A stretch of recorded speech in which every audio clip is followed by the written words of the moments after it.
Welcome to the first episode of Something to Talk About. We are here at King's Restaurant in Tamuning. This is our home for this show. We're so happy to be back for another season. And we're starting off the season with a really, I think, very good conversation about what's happening in our community. It's all about some of the societal pressures that we're under and some of the things that we can celebrate in our community. I'll be talking to someone who knows all about this on Something to Talk About.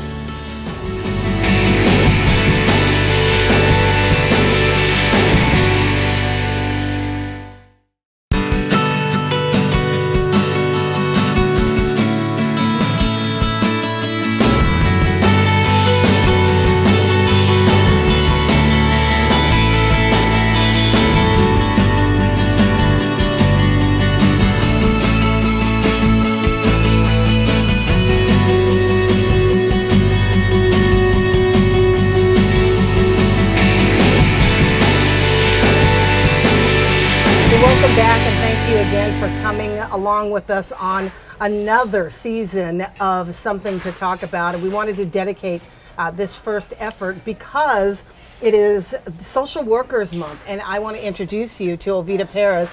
She is the chapter manager for the National Association of Social Workers, and she's also a therapist at the Guam Behavioral and Health Wellness Center here in Guam. Thank you for coming. Thank you. We are feasting. Because it is Lent, we are feasting on the new King's Lenten menu, which is such a great menu. I wish they had it all year around.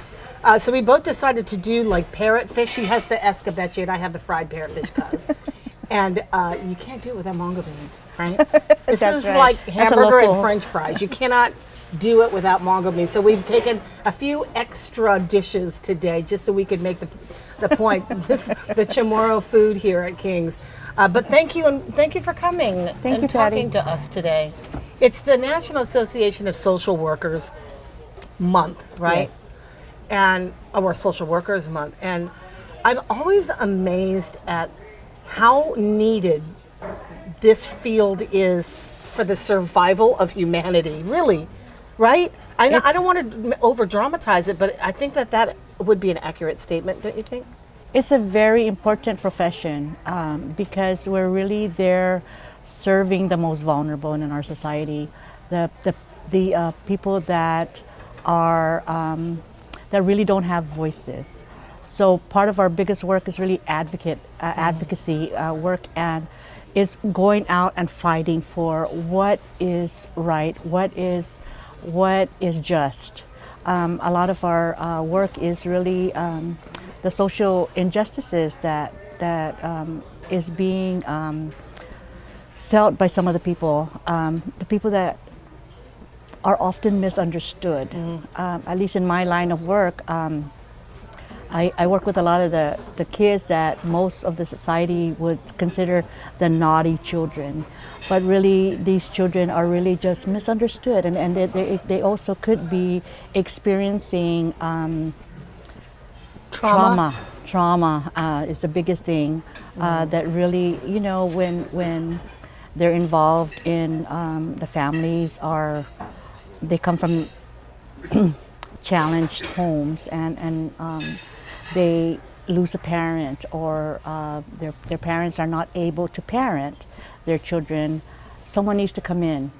We have social workers in the field of Child Protective Services, Guam Behavioral Health, Guam Department of Education, the judiciary. I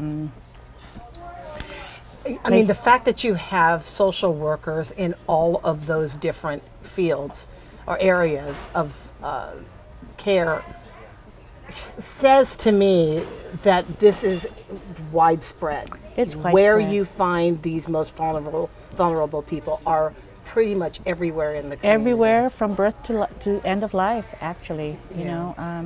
We cover the whole arena. Could you say that to some degree all of us are sort of the vulnerable? Yes. I mean, take depression, for instance. Depression is felt by each and every one of us at some point in our life. We lose a loved one. Our parents get incarcerated. Our parents are sick, and we have to take care of them. And that's one issue, Patty, that is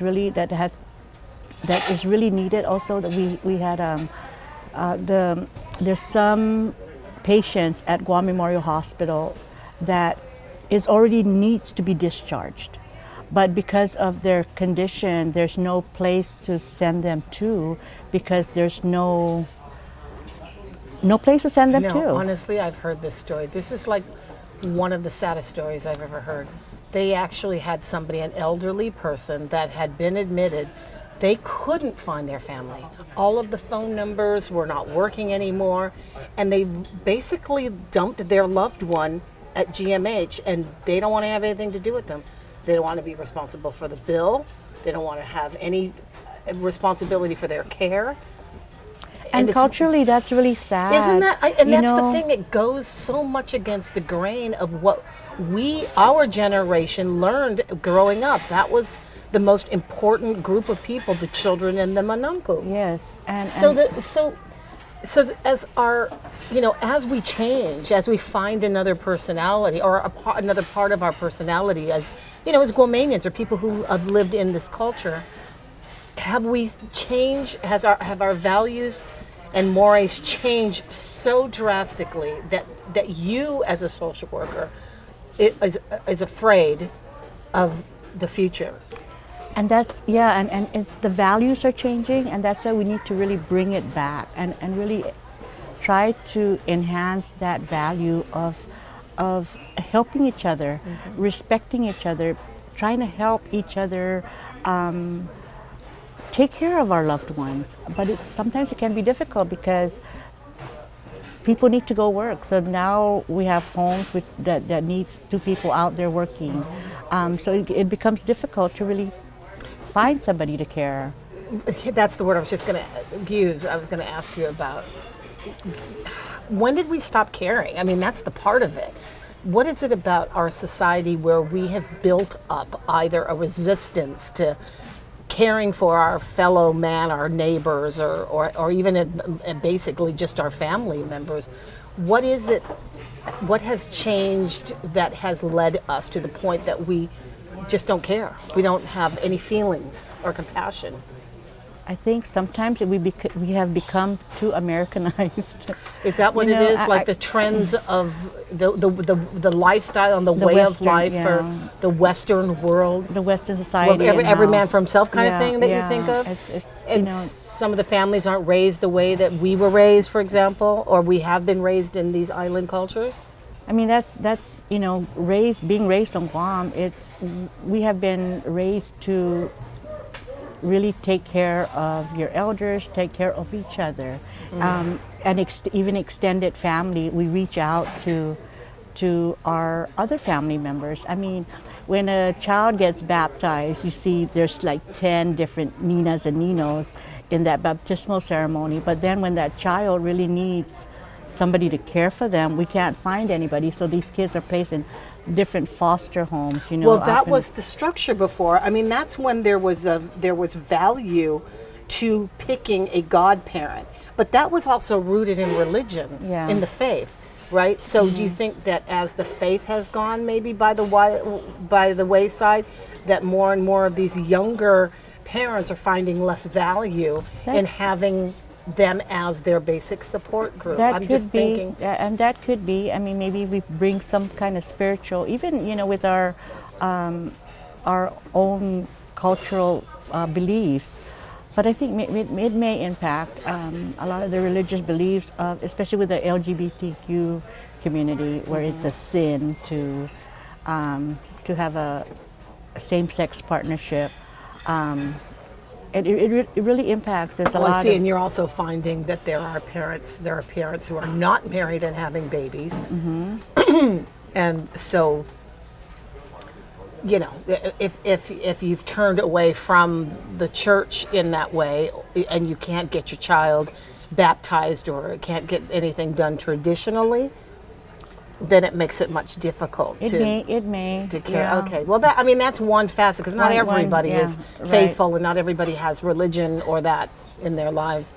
But I guess the point is that for some reason, in some way, that we have neglected or gone far away from our original. From our value system, you know. So that's why we social workers really put in some of those values back into it's strengthening the family and bringing that back to. Does it feel like you cross the line though? Sometimes does it feel like there's only so far you sometimes can you go? have to be careful though, because you can't impose your religious Yeah. beliefs onto.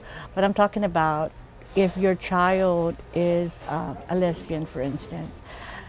Sometimes religion plays a part where they say that that's not right. It's a sin.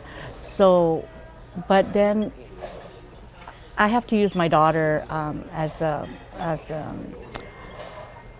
example. She knew since she was 3 years old that she's different.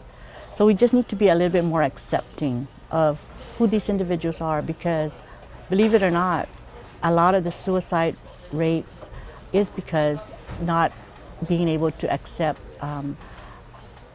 Somebody's lifestyle. somebody's lifestyle. We're going to take a break. I have to hack into this parrotfish. It's killing me. It's so delicious. I'm sidetracked, but we want to take a break though also, and when we come back, I just want to find out how much of your personal experience has led you into this field. Yeah. Because this is like, of all of the jobs, this would be like the last one I would say I would want. Anyway, me and this fish tail. We'll be right back.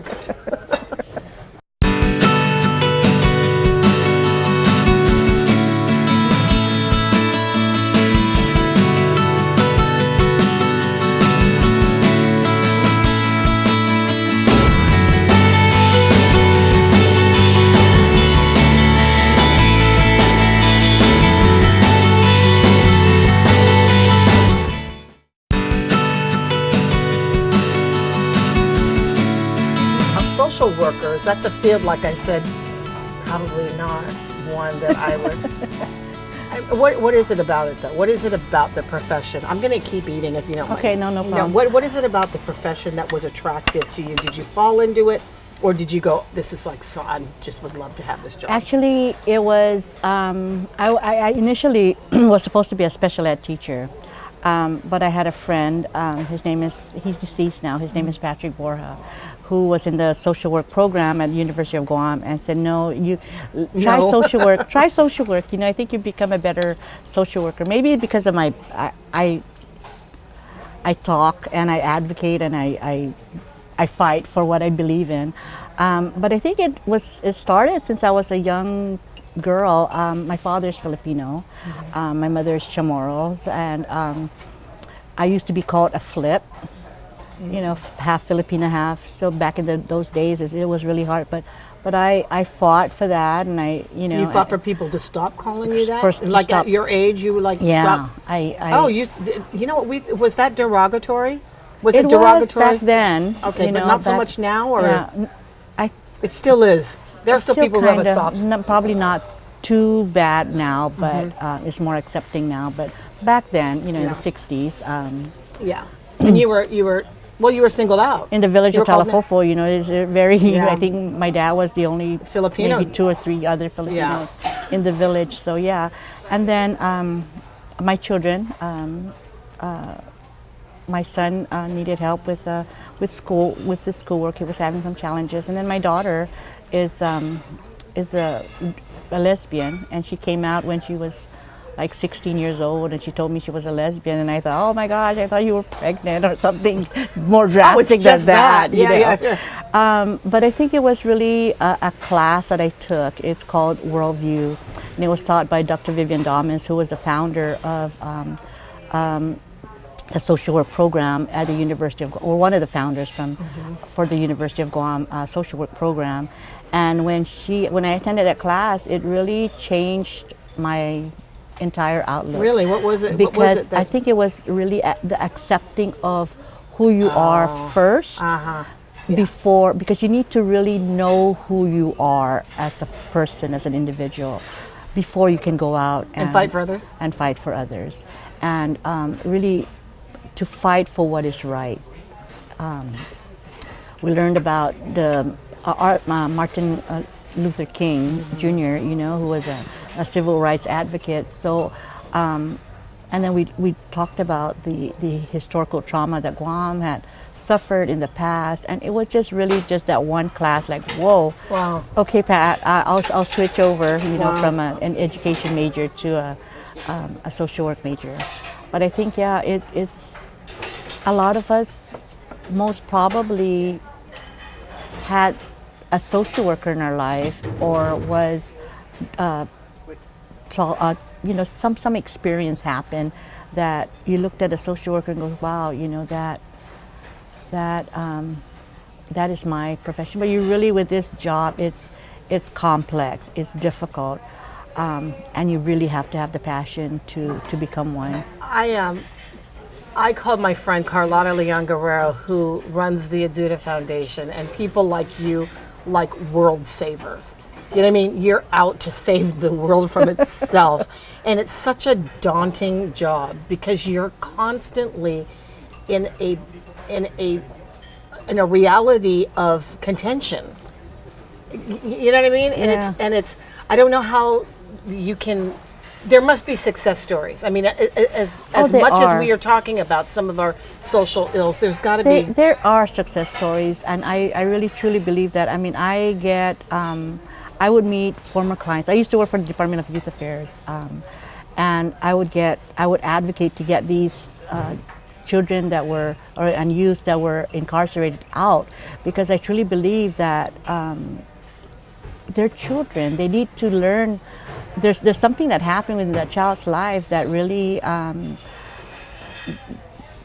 that caused them to act the way they So it's like So- preventive medicine. Yeah. It's kind of like that there's something that caused this situation. The child was not born like that. Yeah. It must have been a traumatic experience or something. And a lot of the issues is that they have some form of mental health challenge. So I would advocate that let's work with the families, and let's work with finding and helping that child to realize what they did was wrong. So it's really, I guess, what really motivated me and continues to motivate me is to really fight for what you believe in, fight for what is right, and be that voice for that person that can't speak for themselves. Are you ever worried in that vein about some of the other implications? I mean, you are under, you do work for the government. There's that. It's not like you're in your own private practice, right?